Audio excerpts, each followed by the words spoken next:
og du vil gerne have den udviklet, så skal du i starten finde ud af, hvilke problemer det kan medføre.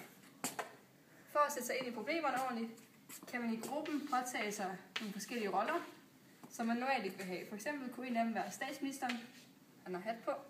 En af dem kunne være en husholdskvinde, og en anden kunne være en gartner.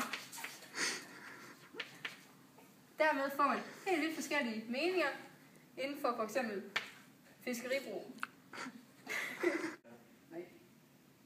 Her er et forsøg på rolleperspektiv, og vi har valgt, at vi fokuserer på reality-tv.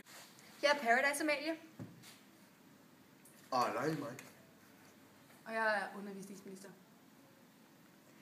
Ja, altså hvis vi skal lave et reality-program, så synes jeg, at jeg skal have med. Jeg skal have 80% af sendetiden, fordi det er vigtigt for mine fans, at de har noget godt at se på.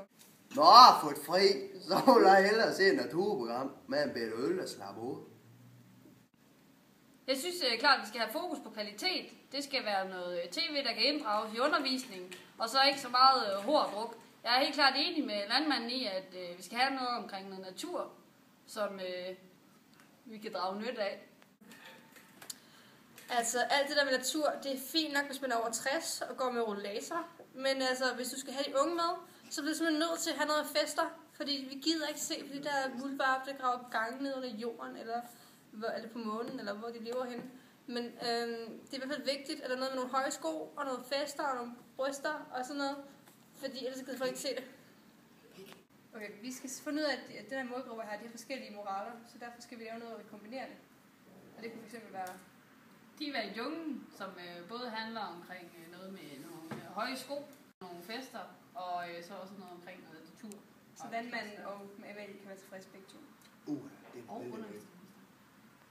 Vi har så brugt det her rolleperspektiv til at sætte os ind i de forskellige grupper på HTX, så vi har kunne udvikle det bedste produkt, som alle de vil være tilfredse med, når de kommer udenfor på HTX.